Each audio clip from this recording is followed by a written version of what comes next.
À la une de cette édition du journal, la RDC engagée avec le Rwanda dans un processus de paix sous la médiation américaine appelée pourparlers de Washington. Une première étape avait déjà été franchie avec la signature d'un accord de principe, mais Kinshasa a fait volte-face au moment de signer le volet économique. Que comprendre de cela? Analyse en début de journal.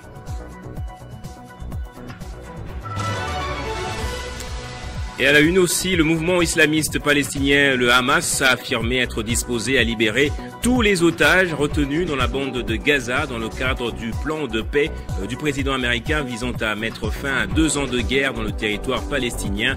Donald Trump a prévenu le mouvement islamiste palestinien qu'il ne tolérerait aucun retard.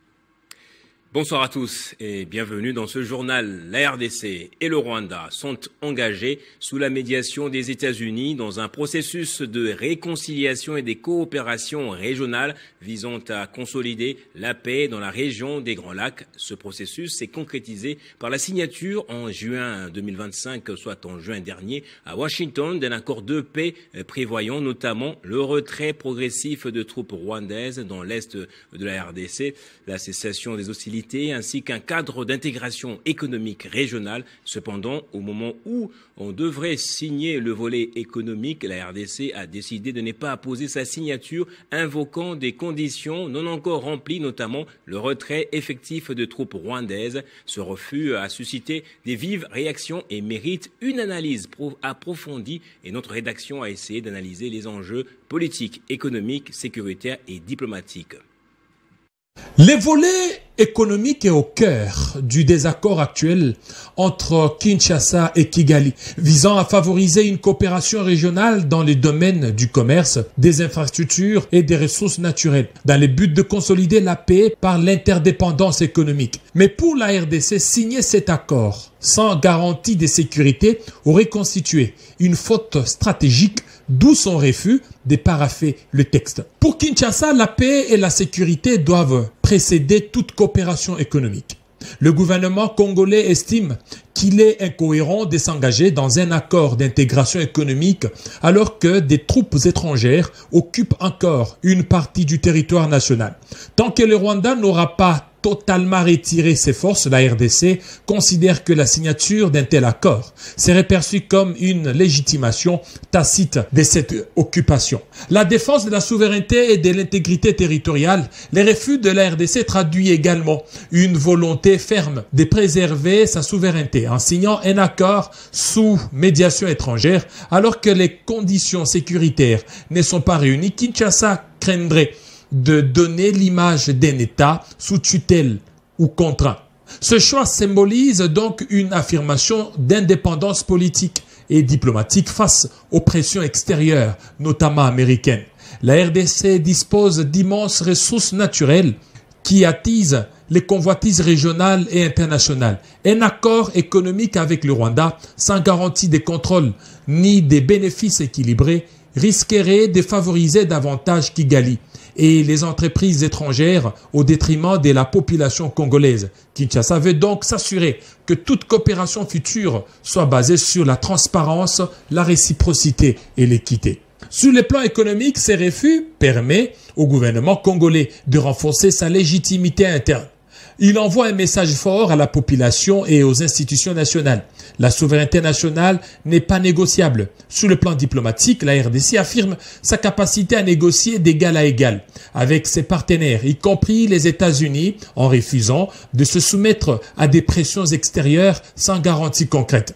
Le retrait complet des troupes rwandaises de l'Est du pays est un préalable essentiel à la stabilité durable. En retardant la signature, la RDC espère forcer le Rwanda à respecter ses engagements militaires, condition sine qua non pour restaurer la confiance et assurer la paix dans la région. Ce choix vise aussi à empêcher toute exploitation économique des zones encore instables qui pourraient profiter à des acteurs étrangers ou rebelles. Symboliquement, ces refus illustrent la volonté de la RDC de rompre avec la logique des dominations régionales et de reprendre le contrôle de son destin. C'est une manière pour Kinshasa de dire au monde que la paix ne peut être achetée ou paix de la souveraineté nationale. Ces gestes ont donc une forte portée patriotique et morale. Loin d'être un simple acte de blocage, ce refus traduit une position souveraine et responsable, fondée sur la défense de la sécurité, de la dignité et des intérêts du peuple congolais. En exigeant les retraits préalables de troupes rwandaises et des garanties économiques équitables, la République démocratique du Congo pose les bases d'une coopération future, plus saine et plus durable. Ce choix, bien que difficile, s'inscrit dans la perspective d'une paix véritable, fondée sur la justice, la sécurité et la souveraineté nationale. Mais avec comme conséquence, le retard dans la mise en œuvre de la paix économique, ce qui limiterait les investissements, les développements. Et cela pourrait donner l'impression aux médiateurs de considérer ces refus comme l'obstruction, ce qui pourrait ralentir ou compliquer la médiation, avec comme possibilité que les tensions sécuritaires se prolongent, ce qui pourrait décourager les investisseurs étrangers. Et puis la fédération provinciale du LGD Maniema a fait savoir dans une affiche exposée devant son siège, que vous allez voir bien sûr, que Matata Ponyo est vivant et en exil. Dans le même temps, le président fédéral du LGD Maniema a haussé le ton pour exiger la libération du professeur Pascal Issou-Mbicho. Détail dans ce reportage de Dixon Hassani Kamango depuis Kindu. Tout est enfin clair pour la population de la ville de Kindu en particulier, fief électoral de Matata Ponyo Mapon et du Maniema en général. Plus question de se demander où est-il passé. Son parti politique, leadership et gouvernance pour le développement confirme que le réélu est bel et bien vivant, mais en exil. C'est ce qu'on peut lire sur cette banderole installée devant le siège du bureau fédéral du Maniema. Pour maître Justin Kamango Tabena, président fédéral du LGD Maniema, ceci a pour but de répondre à toutes les questions des Kindusiens et Maniemiens. Je suis passé à la radio pour dire aux gens que Matata Ponyo est en exil. Et aujourd'hui, on continue toujours à me poser cette question. Voilà pourquoi j'ai eu le temps de faire cette affiche pour dire à cette population que Matata est bel et bien vivant, mais il est en exil. Voilà pourquoi de cette affiche que vous voyez là-bas. Parce que Matata, avec cette population du Maniema, c'est du sang. Vous voyez ce que vous voyez dans cette ville. C'est Matata. L'embellissement de cette ville. Vous pouvez circuler un peu partout dans notre pays. Vous ne trouverez pas une ville qui est bien embellie avec des arbres comme ça. Ça, c'est Matata. Et au sujet de la détention du professeur Pascal Issou-Mbicho, le président fédéral du LGD Maniema exige la libération sans condition de ses proches et conseillers du député national Matata Ponyo Mapon. Mais ce que nous regrettons aujourd'hui, parce que vous collaborez avec Matata, vous devez être arrêté. Comme le professeur Issou-Mbicho qui est arrêté. On ne sait pas qu'il est arrêté. Pourquoi? Est-ce qu'il n'est pas congolais comme tous les Congolais? Il n'est pas père de famille comme tous les pères de famille? Matata Ponyo, collaborer avec lui, est érigé en infraction dans notre pays? C'est regrettable. Nous devons demander à notre régime de libérer le professeur Issou-Mbicho. Il n'est pour rien. Rappelons que Matata Ponyo Mapon avait été condamné par la Cour constitutionnelle à 10 ans de travaux forcés, à une inéligibilité pendant 5 ans dans les dossiers Bukangalonzo. Ce dernier avait disparu depuis la veille du rendu de son jugement par la Haute Cour. On se rend dans le sud du pays à présent. La conférence des présidents des groupes parlementaires de l'Assemblée provinciale du Haut-Katanga s'est tenue sous la présidence du président de l'organe délibérant Michel Kabwe Mwamba. Cette rencontre a permis aux députés d'examiner les matières inscrites à l'ordre du jour de la session ordinaire de septembre, principalement axée sur l'analyse du budget de la province. Conformément aux dispositions de l'article 54 de son règlement intérieur, l'Assemblée provinciale du Haut-Katanga a tenu sa première conférence des présidents des groupes parlementaires. 19 des 20 membres qui la composent y ont pris part. Cette conférence avait pour objectif l'adoption de l'avant-projet de l'ordre du jour de la session ordinaire de septembre 2025. Au total, 21 matières ont été retenues pour la dite session. Celle-ci inclut notamment le projet d'édit budgétaire, 14 matières issues de la session précédente et l'organisation des journées portes ouvertes à l'intérieur de la province. L'examen de l'avant-projet du calendrier a conduit à l'adoption de 21 matières, dont 7 points relatifs au projet d'édit budgétaire, 14 points comprenant 3 arriérés et 11 autres nouvelles matières, parmi lesquelles il y a notamment le budget rectificatif de la province exercice 2025, le budget de la province N+1. Au cours de cette session, l'Assemblée plénière prévoit également l'organisation de la journée porte ouverte à Puerto, ainsi que un séminaire de formation qui sera sanctionné sous forme d'une porte ouverte à Kipushi. Le bureau de l'Assemblée provinciale du Haut-Katanga réaffirme son engagement, la transparence et l'efficacité dans l'examen de matières au service de la population. Clean Breeze, c'est le projet d'une entreprise zambienne qui vise à transformer les déchets en solutions d'énergie renouvelable et à générer des bio-engrais pour améliorer la production agricole en RDC. La ministre déléguée à l'environnement en charge de la nouvelle économie du climat, Arlette Bahati-Tito, a lancé les échanges sur la présentation de ce projet qui s'étend sur une période de 5 années.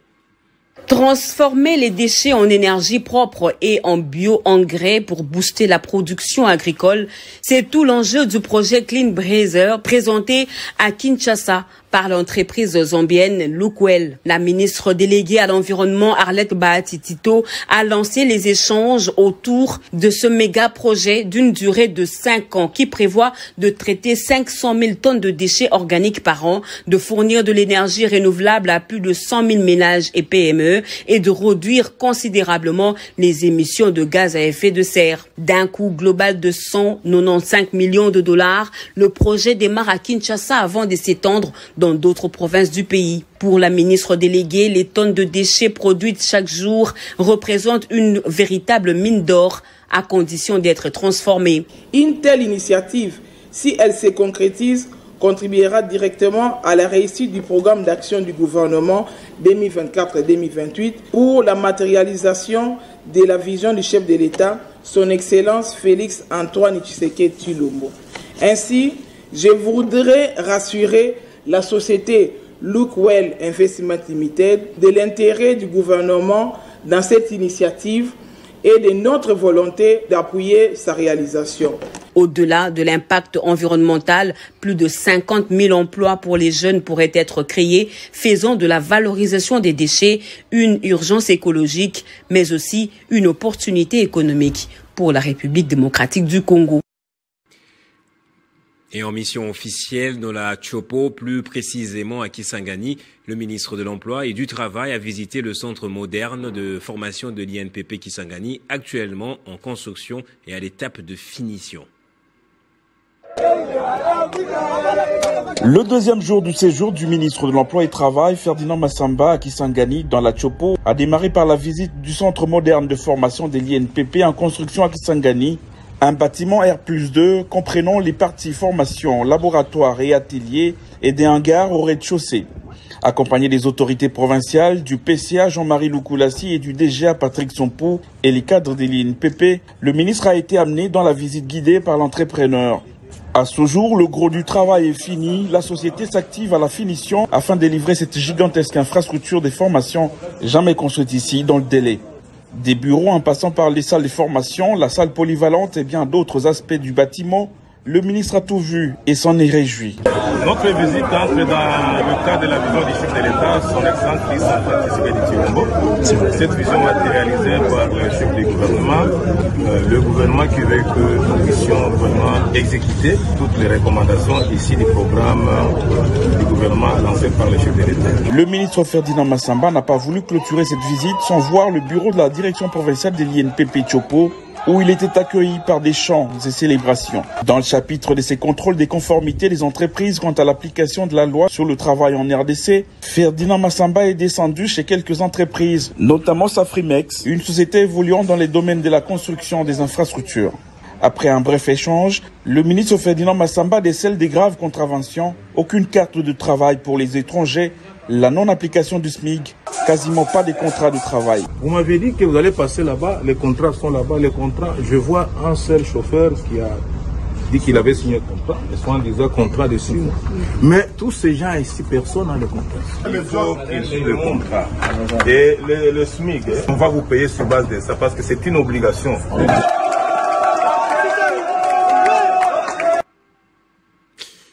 Autre chose à présent, la province du Kasaï, nous sommes au centre du pays, bien évidemment, sera bientôt revêtue de sa nouvelle robe avec notamment des infrastructures à la fois modernisées et construites. Pour ce faire, le gouverneur de province, Crispin Mukendi Bukasa, a lancé un vaste projet de 24 km de voiries urbaines dont la fin des travaux interviendra dans 3 ans. Soucieux de moderniser sa province, le gouverneur du Kasaï, maître Crispin Mukendi Bukasa, a lancé officiellement les travaux de construction et modernisation de 24 km de voiries urbaines ainsi que des ouvrages de lutte anti-érosive dans la ville de Chikapa. Ces travaux seront exécutés par l'entreprise Safrimex pendant une durée de 36 mois, soit 3 ans. Ils concernent 3 zones de la ville de Chikapa, notamment la colline de Dibumba, Kélé et Kanzala. Avec ses 18 engins qui sont déjà mobilisés, Safrimex rassure sur la bonne qualité de travail tout en sollicitant l'accompagnement de tous. Dans son mot, l'autorité provinciale a rendu des vibrants hommages au chef de l'État, Félix-Antoine Tshisekedi, pour son attention soutenue portée sur le développement de la province du Kasaï, tout en remerciant l'entreprise qui a gagné le marché pour son aptitude dans l'exécution des travaux. Crispin Mukendi Bukasa a par ailleurs invité la population à s'approprier ce projet. Le voyage de 1000 km commence par un pas, dit-on.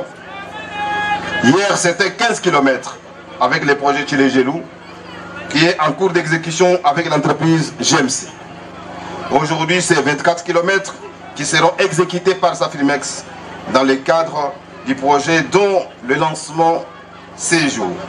C'est ici le lieu d'implorer la grâce de Dieu sur la personne de son Excellence, Monsieur le Président de la République, pour son attention soutenue aux efforts du développement de la province du Kasaï. C'est par ces mots que je lance les travaux de construction et de modernisation de la voirie urbaine de la lutte anti-érosive de la ville de Chikapa par l'entreprise Safrimex. Très émus, les fils et filles du Kasaï témoignent leur gratitude envers le chef de l'exécutif provincial pour sa vision de raiderie, l'image du Kasaï. Et dans le cadre de l'amélioration du climat des affaires, une délégation de l'Agence nationale pour la promotion des investissements, l'ANAPI, a présenté ses civilités au gouverneur du Haut-Lomami avant d'animer un atelier de 2 jours avec les parties prenantes, notamment la société civile et les confessions religieuses, en vue d'élaborer une feuille de route pour la province. La clôture de ces assises a été présidée par le ministre provincial des Finances représentant le gouverneur. C'est dans la salle Pabampi que s'est organisé durant 2 jours d'un atelier de renforcement des capacités des membres de la cellule du climat des affaires de la province du Haut-Lomami, atelier organisé par l'Agence nationale pour la promotion des investissements, ANAPI en sigle à Kamina. Dans le but d'implémenter des réformes dans les secteurs des affaires, atelier qui a permis, durant 2 jours, d'aborder l'activité liée au renforcement des capacités des membres de la cellule, échanger avec les participants sur différentes réformes que le gouvernement de la République démocratique du Congo avait opérées au niveau national ainsi que dans la province, a dit Michel Maswapi. Nous avions échangé avec eux sur les modes opératoires. Comment nos collègues peuvent implémenter les réformes en province. Vous savez, il est difficile aujourd'hui de prétendre relancer l'économie, de prétendre passer au développement économique lorsque le climat des affaires est délétère, lorsque le climat des affaires n'est pas assaini. Et nous avions travaillé avec nos collègues de la cellule du climat des affaires sur différents outils qui peuvent les permettre aujourd'hui d'initier des réformes et d'opérer des réformes sur le terrain. Ils savent aujourd'hui que pour bien opérer des réformes, il faudra respecter ces orientations, notamment la simplification des procédures pour éviter les parcours du combattant, la réduction de coûts, la réduction de délais et la transparence dans tout ce qu'ils sont en train de faire. Aujourd'hui, nos collègues savent maintenant comment élaborer la feuille de route du climat des affaires. Et c'est le ministre des Finances, faisant l'intérim de son collègue du plan, qui a clôturé les travaux tout en félicitant la délégation de l'ANAPI pour le travail abattu au bénéfice de la province. Bien avant ces assises, la délégation de l'ANAPI, conduite par M. Michel Maswaki, a rencontré le gouverneur de province, honorable Banzamoulme Marmo, pour les civilités et aussi lui démontrer le travail que l'ANAPI réalise en vue d'améliorer le climat des affaires dans les provinces de la République démocratique du Congo et promouvoir les investissements au pays. L'amphithéâtre Kalaba Mutabusha de l'Université de Lubumbashi a servi de cadre ce samedi à une grande cérémonie festive marquant le 14e anniversaire de la fondation Baba Zivé. Plusieurs invités de marque et membres de la fondation étaient présents pour honorer cette initiative de Bobo Maloulou Kalungwe qui se distingue dans l'encadrement des orphelins, veuves et démunis. À l'occasion du 14e anniversaire de la fondation Baba Zivé, une cérémonie grandiose s'est tenue ce samedi 4 octobre 2025. Venus des différents coins du Haut-Katanga et de la RDC, des milliers de membres ont tenu à célébrer cette fondation créée par l'honorable Bobo Maloulou Kalungwe. Tout au long de ses 14 ans d'existence, celle-ci n'a cessé d'encadrer les veuves, les orphelins et autres démunis. Pour la circonstance, les différentes structures de la fondation ont procédé à un grand défilé, démontrant ainsi sa force de mobilisation. Parmi elles, on compte les écoles qui, grâce à une bonne formation, présentent chaque année près de 3000 élèves finalistes aux examens d'État. Cette cérémonie était également une occasion pour Bobo Maloulou, ministre provincial de l'Agriculture du Haut-Katanga et président de la fondation Baba Zivé, de soutenir les institutions nationales et provinciales.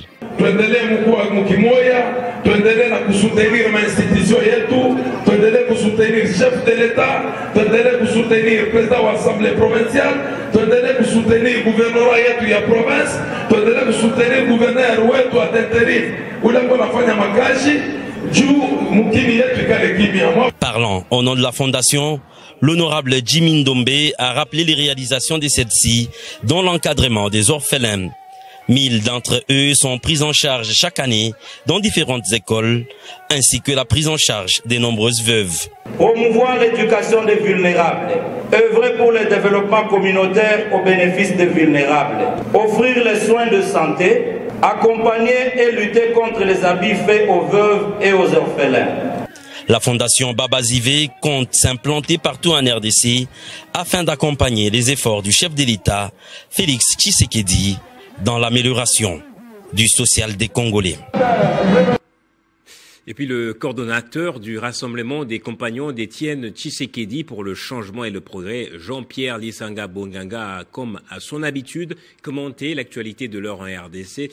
Pour sa dernière sortie médiatique, il est revenu sur l'attribution de la médaille de mérite à titre posthume à Étienne Tshisekedi Wamuluma, d'heureuse mémoire, par son Excellence Joao Lourenço, mais aussi sur les récents propos du conseiller de Donald Trump en charge de l'Afrique, Massad Boulos.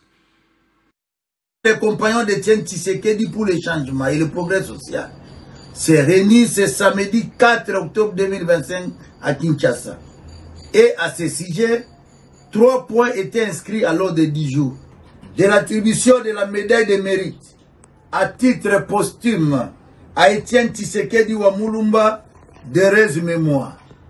Le rassemblement des compagnons d'Étienne Tshisekedi pour le changement et le progrès social se félicite de l'attribution de la médaille de mérite à titre posthume à son mentor, Étienne Tshisekedi Wamulumba, d'heureuse mémoire, de très haute distinction. Cette médaille, remise en main propre par son Excellence João Lourenço, président de la République de l'Angola, chef de l'État, à son fils aîné, Jean-Claude Tshisekedi, en reconnaissance du combat politique mené par Étienne Tshisekedi Wamulumba, d'heureuse mémoire, contre la dictature et pour l'instauration de la démocratie et de l'état de droit en République démocratique du Congo et en Afrique. S'agissant de la déclaration de M. Massad Boulos, conseiller spécial du président Donald Trump, en charge des questions africaines, les rassemblements des compagnons d'Étienne Tshisekedi pour le changement et le progrès social s'interrogent à haute voix. Pourquoi ces revirements spectaculaires du conseil spécial du président américain? 3. Quant au génocide perpétré en République démocratique du Congo, les rassemblements des compagnons d'Étienne Tshisekedi pour le changement et le progrès social insistent sur les sangs versés par les Congolais innocents durant plus de 3 décennies, évalués à plus de 12 millions de morts, dont plus d'un quart est constitué des jeunes et surtout des enfants auxquels s'ajoutent plus de 70 000 femmes violées. Toutes ces vies fauchées et décimées par le Rwanda et ses supplétifs devraient être reconnues par la communauté internationale à travers l'Organisation des Nations Unies. Et le ministre de la Santé publique, Roger Kamba, était à l'INSP, l'Institut national de santé publique, où il a visité son centre des opérations d'urgence. Il était question de voir comment les urgences sanitaires sont gérées dans cette institution de santé. À son arrivée, le ministre a été accueilli par le professeur Christian Gandou, coordonnateur du CUSP, représentant le docteur Mouaba Kazadi, directeur général de l'Institut national des santé publique, actuellement en déplacement. Il était accompagné du coordonnateur adjoint ainsi que de l'incident manager, adjoint du système de gestion de l'incident dédié à la maladie à virus Ebola. La visite a débuté par un briefing technique au bureau du coordonnateur, au cours duquel le professeur Ngandou a présenté au ministre le fonctionnement des différents SGI mis en place par la coordination des réponses épidémiques et gère simultanément l'INSP à travers son CUSP. Le docteur Kamba a ensuite visité les bureaux administratifs, la salle des données, où il a constaté la remontée en temps réel des informations des terrains grâce aux équipements récemment offerts par l'ambassade des États-Unis d'Amérique ainsi que la salle de conférence où les chefs des SGI ont exposé les progrès, défis et recommandations relatifs à la gestion des urgences sanitaires. Satisfait du niveau d'organisation et du professionnalisme observé, le ministre a félicité les équipes du CUSP pour leur engagement et la rigueur de leur travail. Il a à cette occasion adressé un message clair. Je félicite le CUSP, notamment son coordonnateur, le professeur Christian, parce que ça montre que l'apprentissage et l'expérience arrivent très vite. Notre pays est souvent bourré de beaucoup de talents, même si on ne les reconnaît pas toujours. Mais là, le CUSP fait son travail. Maintenant, par rapport à la vaccination, oui, nous avons exigé que tout celui qui va sur terrain soit vacciné. Et donc, je ne peux pas ne pas être vacciné, c'est pour ça que je l'ai fait.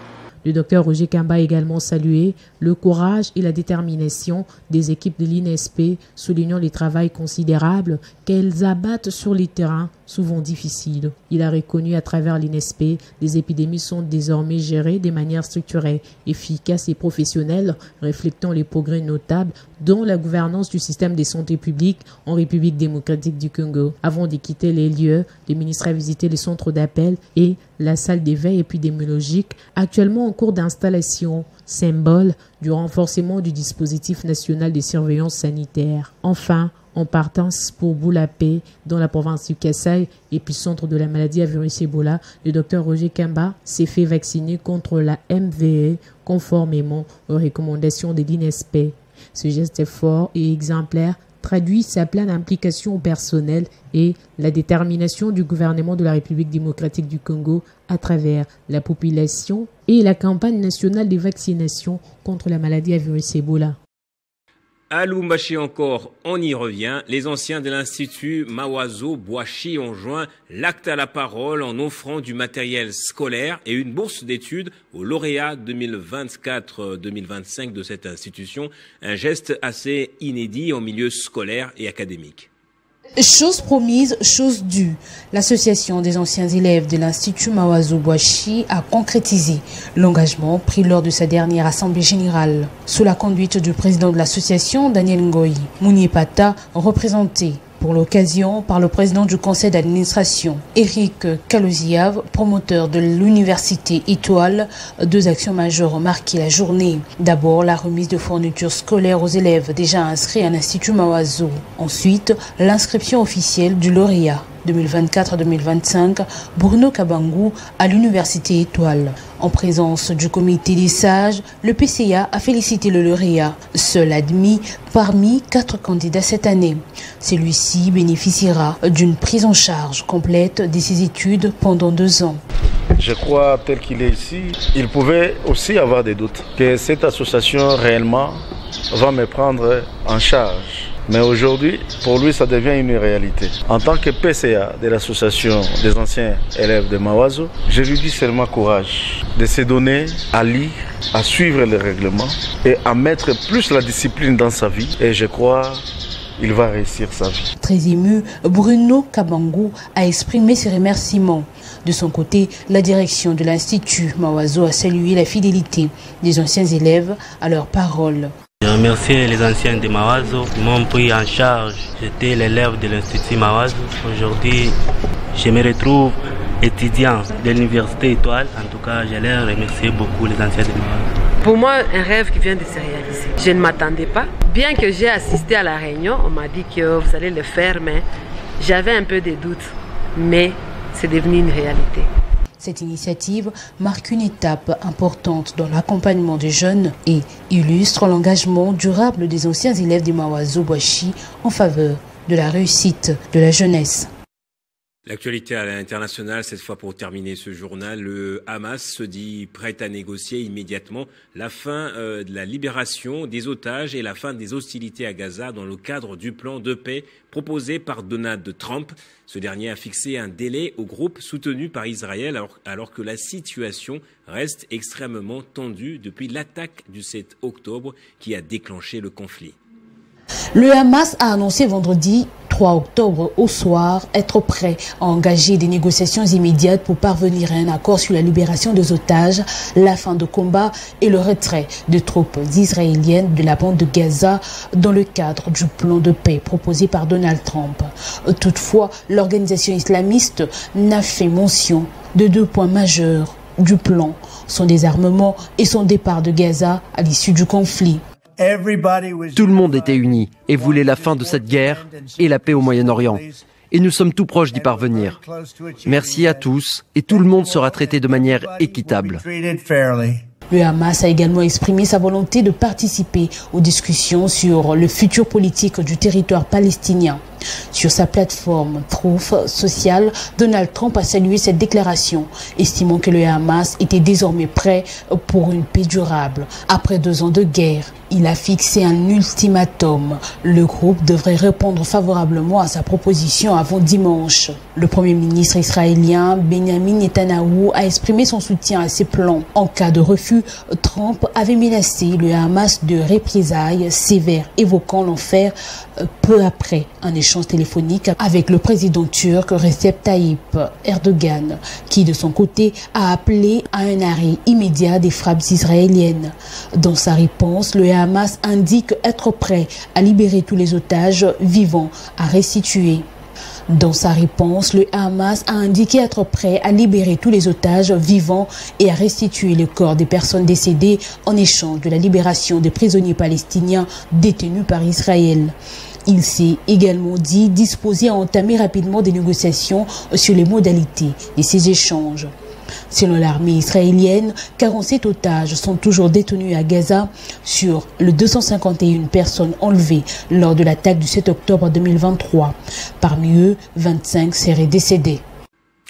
Voilà qui met fin à ce journal. On va en prendre le rappel des titres à présent. La RDC engagée avec le Rwanda dans un processus de paix sous la médiation américaine appelée pour parler de Washington. Une première étape avait déjà été franchie avec la signature d'un accord de principe, mais Kinshasa a fait faute vaste au moment de signer le volet économique. Nous l'avons analysé dans ce journal.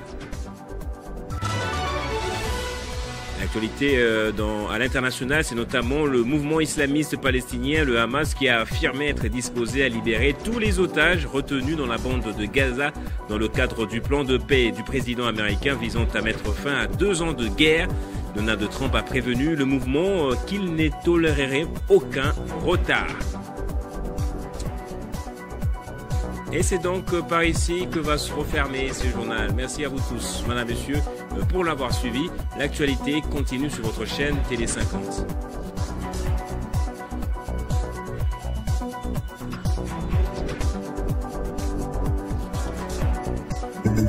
Retrouvez toute l'actualité en continu sur www.tele50.cd.